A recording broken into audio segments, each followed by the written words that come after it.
मैं वहाँ से रोता हुआ घर तो आ गया था, लेकिन घर आकर भी मेरा किसी भी काम में मन नहीं लग रहा था। मुझे बहुत ज्यादा बुरा लग रहा था क्योंकि मैंने आज ऐसा काम कर दिया था जिससे अनुराधा मुझसे रूठ गई थी, नाराज हो गई थी और उसने कह दिया था कि आज से हमारी दोस्ती भी खत्म।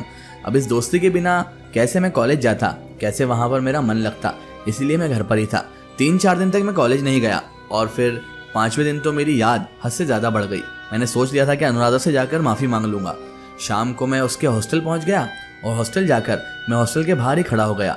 मैंने सोच लिया था कि अनुराधा भी अगर थोड़ा बहुत भी उसके दिल में मेरे लिए जगह होगी तो वो जरूर मेरे इंतजार में यहाँ पर आएगी कि मैं कॉलेज नहीं आ रहा हूँ तो हो सकता है यहाँ पर आ रहा हूँ।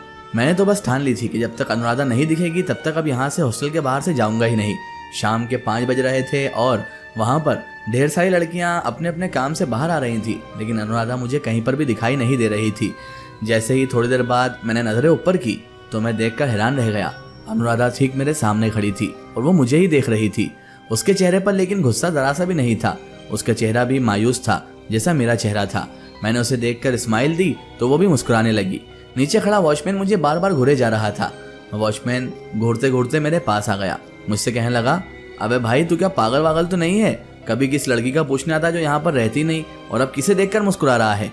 मैंने कहा, अंकल मेरी नजर से तो देखो, सामने ही तो मेरी अनुराधा खड़ी है, वो मेरी दोस्त है जिसे देखकर मैं मुस्कुरा रहा हूँ। अंकल ने उस तरफ देखा तो कहने लगे, भाई तुझे कौन सी दोस्त खड़ी हुई दिख रही है? पूरा हॉस्टल बाहर से मुझे खाली दिख रहा है। मैंने कहा, अंकल आपको नहीं दिखेगी, देखो वो तो खड़ी है।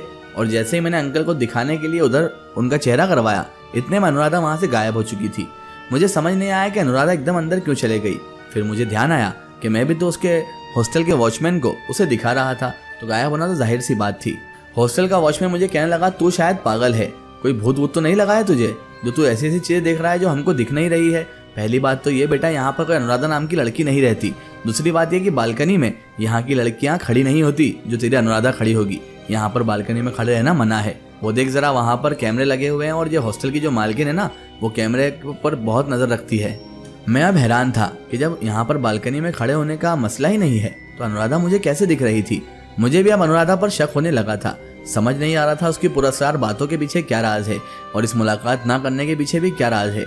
हॉस्टल में नाम बदलकर कैसे रह सकती है? मैंने भी वॉचमैन से पूछ ही लिया कि आपके यहाँ क्या कोई नाम बदलकर रह सकता है? तो वो कहने लगा, बरखुदार शायद तुम इस शहर में ही नए आए हो, तुम्हें नहीं पता क्या किसी भी हॉस्टल में बिना आधार कार्ड के एंट्री नहीं होती है? तो फिर नाम बदलकर कोई कैसे रह सकता है, बताओ जरा मुझे। मैंने दिल में सोचा, ये बात तो मैंने अनुराधा जब मुझे बता रही थी जब सोची ही नहीं, आखिर ये कैसे हो सकता है। अब मैं कश्मकश में था और परेशानी के आलम में मैं घर चला गया। घर जाकर रात भर मुझे नींद ना आई कि अनुराधा कहीं मुझसे कोई बात तो नहीं छुपा रही। ऐसा तो नहीं कि उसका नाम अनुराधा ही ना हो, या ये तो नहीं कि कहीं वो। मैं पता नहीं क्या क्या सोचे जा रहा था और मेरा दिमाग इधर उधर चल रहा था। मैंने सोच लिया था कल कॉलेज जाकर उससे साफ साफ पूछूंगा कि आखिर वो है कौन और मुझे इतना झूठ क्यों बोल रही है, इतना घुमा क्यों रही है। मैंने सोच लिया था कल उससे सारी हकीकत का पता करूंगा, चाहे उससे फिर दोस्ती ही क्यों ना खत्म हो जाए। दूसरे दिन जब मैं कॉलेज पहुंचा तो अनुराधा क्लास में बैठी हुई थी। मैंने अनुराधा से धीरे से जाकर कहा, अनुराधा मुझे तुमसे कुछ बात करनी है। तो अनुराधा कहने लगी, हाँ मुझे भी तुमसे कुछ बात करनी है सरफराज, चलो हम अभी चलते हैं। मैंने कहा, नहीं नहीं हम इंटर में बात कर लेंगे। उसने कहा, नहीं मुझे बहुत जरूरी बात करना है, हमारी जिंदगी से जुड़ी हुई। उसके बाद मैं और अनुराधा वहां से उठकर सीधे कैंटीन के पीछे चले गए जहां पर हम अक्सर मिला करते थे।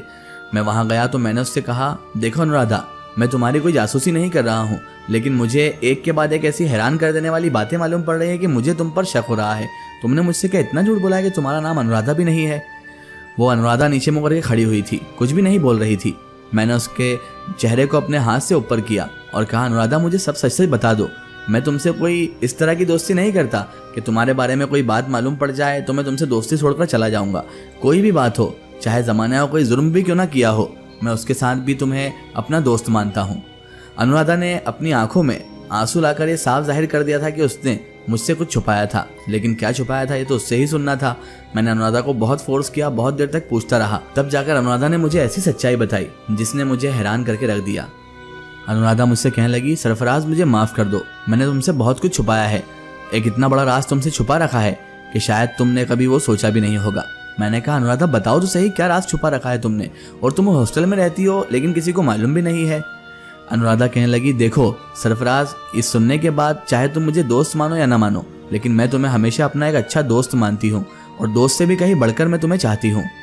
मैंने कहा, वो सब तो ठीक है, लेकिन मुझे बताओ तो सही आखिर बात क्या है। अनुराधा कहने लगी, देखो सरफराज, तुम एक आदमजाद हो लेकिन मैं आदमजाद ही नहीं हूँ। मैंने कहा, आदमजाद?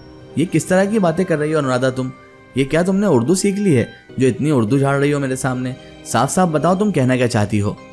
अनुराधा बोली, देखो सरफराज, तुम यकीन मानो या ना मानो लेकिन मैं इंसान नहीं हूँ। मैंने कहा, इंसान नहीं हो तो क्या भूत हो? वो कहने लगी, नहीं, भूत भी नहीं हूँ ना ही इंसान हूँ। मैंने कहा, अनुराधा तुम शायद पागल हो गई हो, तुम्हारा दिमाग जो है वो खराब हो चुका है। तुम कैसी बातें कर रही हो बहकी बहकी, इंसान भी नहीं हूँ, भूत नहीं हूँ, तो आखिर क्या हो? अनुराधा कहने लगी, यही तो मैं तुम्हें बताना चाहती हूँ शुरू से कि मैं तुम्हारी तरह नहीं हूँ सरफराज, मैं एक जिन्नात हूँ, एक जिनजाद हूँ। मैंने कहा, क्या तुम मुझे परियों की कहानी सुनाने आई हो यहाँ पर? आखिर तुम कहना क्या चाहती हो? वो कहने लगी, मैं एक जिनजादी हूँ, तुम्हारी दुनिया की कोई इंसान नहीं हूँ, कोई रियल लड़की नहीं हूँ, बल्कि मैं एक जिनजादी हूँ। मैंने कहा, अरे तुम ये फिजूल बातें मत करो यार, जो मुद्दे की बात है वो बताओ, क्या बात छुपाई तुमने मुझसे? अनुराधा बोली, अरे यार तुम कितने बुद्धू हो, मैं इतनी देर से तुम्हें सच बता रही हूँ, तुम उस पर यकीन नहीं कर रहे हो। रुको 2 मिनट, अब शायद तुम्हें यकीन आ जाए। इतने में उसने हाथ बुलंद किया और आप यकीन नहीं मानोगे, मैं खुद हवा में बुलंद हो गया उसके हाथ के इशारे के साथ। मैं तो ऐसा लग रहा था जैसे हवा में उड़ रहा हूँ और गिरने ही वाला हूँ जमीन पर। मैं अनुराधा से डर कर कहने लगा, चिल्लाकर कहने लगा, अनुराधा मुझे नीचे उतारो, मुझे क्या मानने का इरादा है तुम्हारा?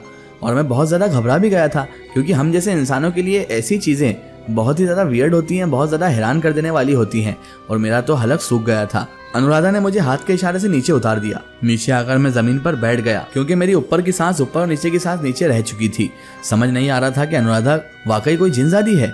मैं तो अनुराधा से थोड़ा दूर आकर खड़ा हो गया। मैंने कहा, अनुराधा मेरे करीब मत आना, पता नहीं तुम क्या क्या कर दो मेरे साथ। वो हंसने लगी और कहने लगी, देखा, सच्चाई मालूम पड़ते ही तुमने कहना शुरू कर दिया मेरे पास मत आना। वाह, क्या दोस्ती है तुम्हारी। मैंने कहा, दोस्ती तो ठीक है, लेकिन तुम एक जिनजादी हो, मुझे यकीन नहीं हो रहा है। अनुराधा बोली, फिर एक बार और हवा में उड़ना है क्या? मैंने कहा, नहीं, मुझे नहीं उड़ना हवा में, और मेरी माँ मुझे माफ़ करो, मैं तो जा रहा हूँ घर। अनुराधा बोली, अच्छा, तो यानी हमारी दोस्ती ख़त्म, मतलब तुम मुझे छोड़कर जा रहे हो। बड़े वादे करते थे तुम तो दोस्ती के, कैसे भी कबूल कर लूँगा, सब कबूल है, और इतनी सी हकीकत में तुम डर गए।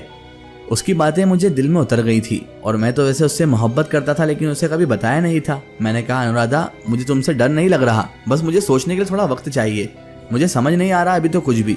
तुमने जब से मुझे हवा में उड़ाया है ना, ऐसा लग रहा है मेरा दिमाग वहीं पर थम गया है, कुछ समझ नहीं आ रहा, मैं बहुत घबराया हुआ हूँ, मुझे प्लीज़ घर जाने दो, हम कल मिलेंगे। अनुराधा बोली, कल तुम मुझे ऐसा लगता है कि मिलोगे ही नहीं, और शायद कॉलेज भी बदल दो, लेकिन एक बात ध्यान रखना, मैं तुम्हारा कल इंतज़ार करूँगी, परसों भी इंतज़ार करूँगी, हुआ तो पूरी ज़िंदगी इंतज़ार कर लूँगी, लेकिन तुम आना ज़रूर, एक बार मिलने ज़रूर आना। मैंने कहा, ठीक है, मैं कल ही आऊँगा, आप बेफिक्र रहो। इतना कहकर मैं अनुराधा से पीछा छुड़ाकर वहाँ से भागा, सीधे घर आया, और घर आकर मैंने एक चैन की सांस ली। मुझे तो ऐसा लग रहा था कि अनुराधा कोई चुड़ैल वुड़ैल वगैरह है और मुझे जान से ही मार देगी, क्योंकि मेरे लिए तो ये सब नया था ना, मैंने ज़िंदगी में कभी ऐसा एक्सपीरियंस नहीं किया था। सिर्फ किस्से कहानियों में ये सब चीज़ें सुनी थी कि जिनजादी होती है, जिन्नात होते हैं, और ये सब चीज़ें होती है। और उसने मुझे हवा में जब उड़ाया था तो मुझे तो ऐसा लगा था कि अब मैं बचूंगा नहीं, मैं किसी चुड़ैल के हत्थे चढ़ गया हूँ और अब ये मुझे जान से मार कर ही दम लेगी। लेकिन वो तो हंस रही थी। यार वो चुड़ैल नहीं हो सकती, इतनी खूबसूरत कोई चुड़ैल होती है क्या? मुझे समझ नहीं आ रहा था, मेरे दिमाग में कन्फ्यूज़न ही कन्फ्यूज़न हो चुका था। ऐसा लग रहा था कि वो शायद झूठ बोल रही हो, लेकिन उसने जो हवा में उड़ा के दिखाया था वो तो कोई जादूगर भी नहीं कर सकता। समझ नहीं आ रहा था अनुराधा को क्या समझूं, चुड़ैल समझूं, लड़की समझूं या जिनजादी। अनुराधा की बात पर यकीन करने का भी मन कर रहा था, लेकिन दिमाग मुझे बार बार शक करने पर मजबूर कर रहा था कि ऐसा तो नहीं कि कहीं मेरी बली वली चढ़ाने के लिए ये जिन्नातों ने मुझे कब्जे में ले लिया है और इसका रूप कुछ और हो, ये खूबसूरत बनकर मेरे पास आ गई हो।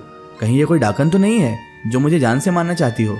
समझ नहीं आ रहा था कि मैं क्या करूं क्या ना करूं, और इसी कश्मकश में कब मेरी नींद लग गई मुझे समझ ही ना आया। इसका एक स्टोरी हम देखेंगे इसके अगले पार्ट में।